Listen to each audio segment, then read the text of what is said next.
So while we're here today, I know that some of you have figured from my video that I now live in the UK.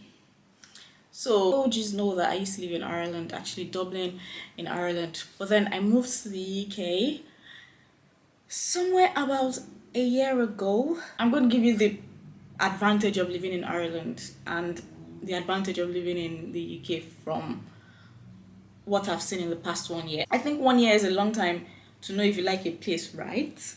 Right? So, and I think that's why it took me so long to make this video, because do I like the UK versus do I prefer it to Ireland? I couldn't really tell. So I'll give you the advantage of living in Ireland first, then we'll talk about living in the UK. So living in Dublin, Ireland has a better immigration system than the UK. The UK is just, I think their immigration system is quite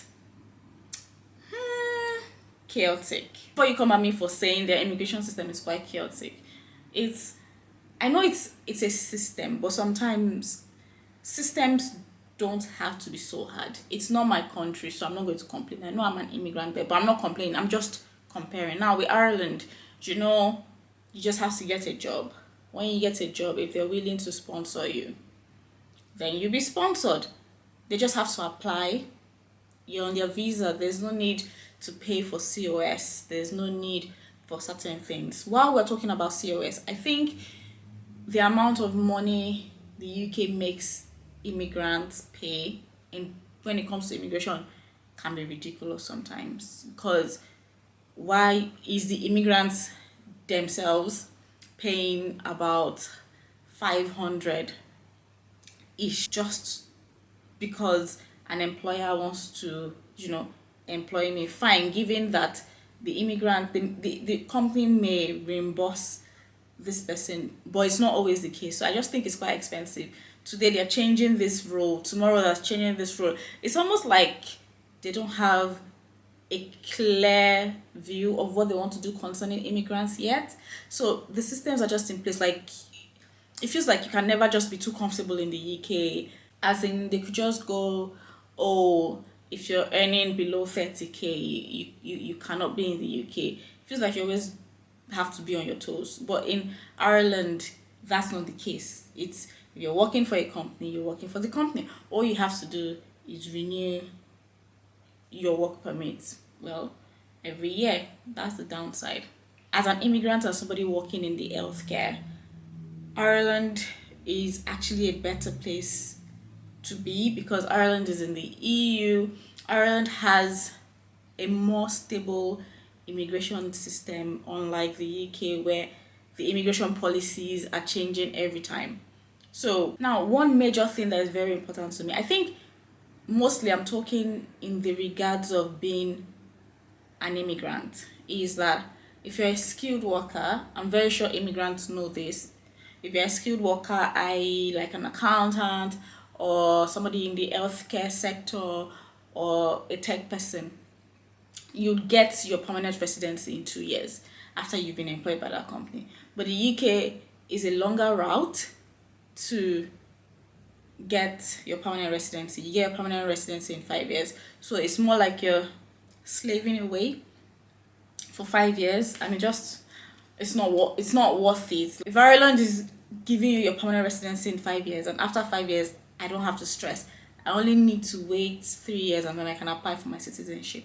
That makes sense. And as an immigrant, I'm also saying, because Ireland is still in the EU and the UK isn't, you tend to get into some more countries with your EU residence permits. Like North Macedonia, I know that I could get into North Macedonia because I had an EU residence permit. That was very easy for me.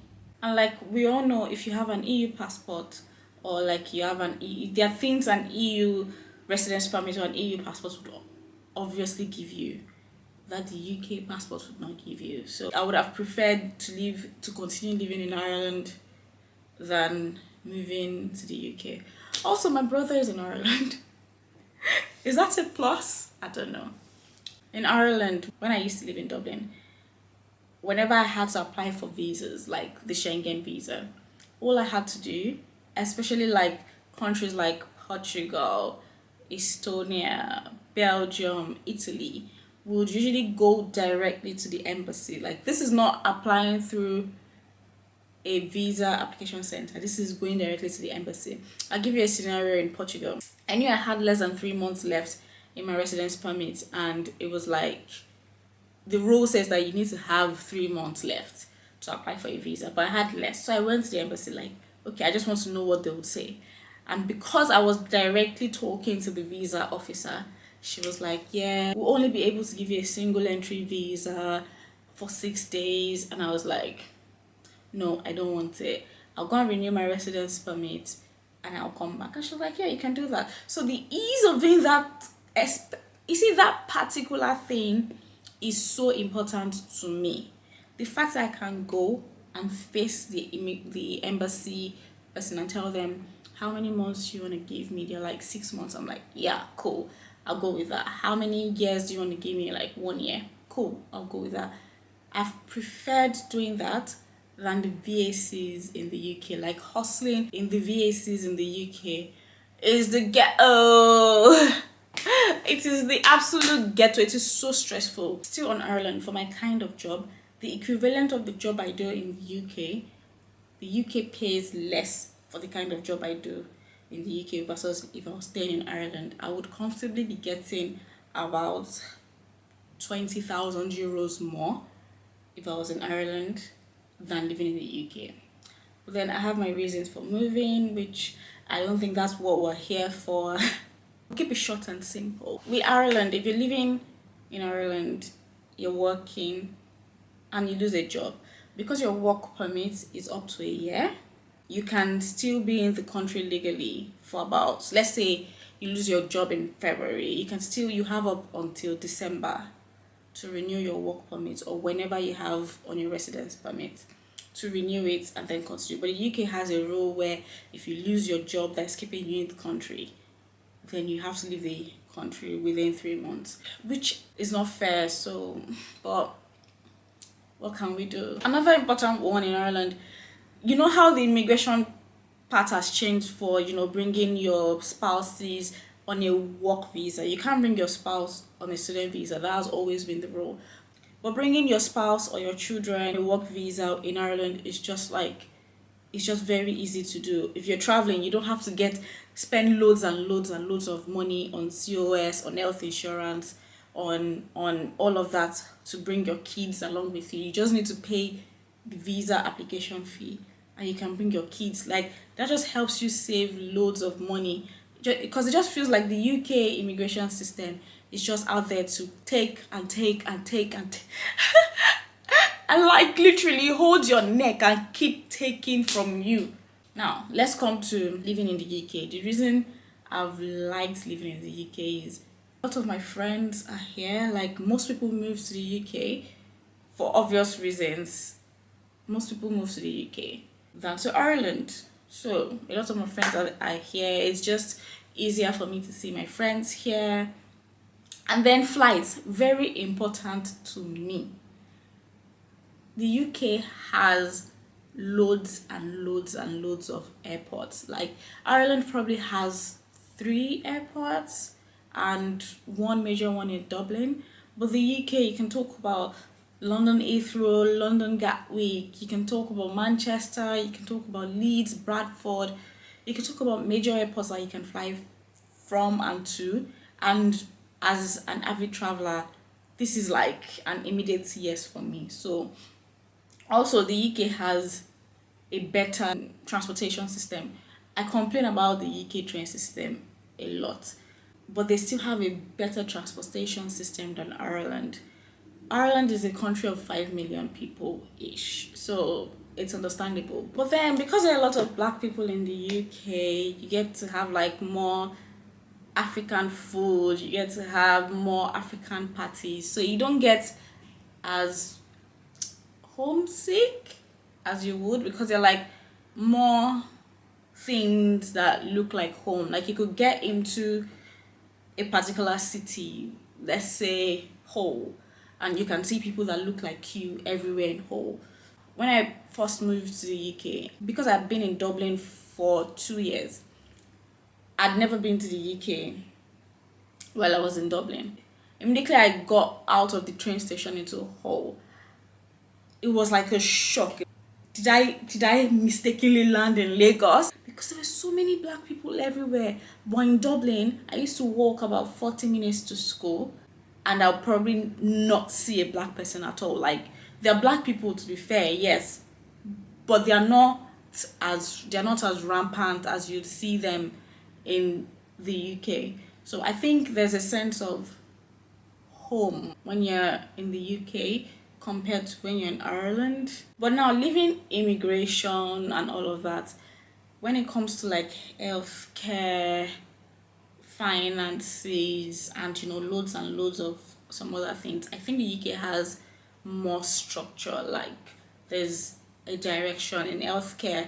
There's no brainer. If you have your NI, if you've paid this amount of money, you get free healthcare.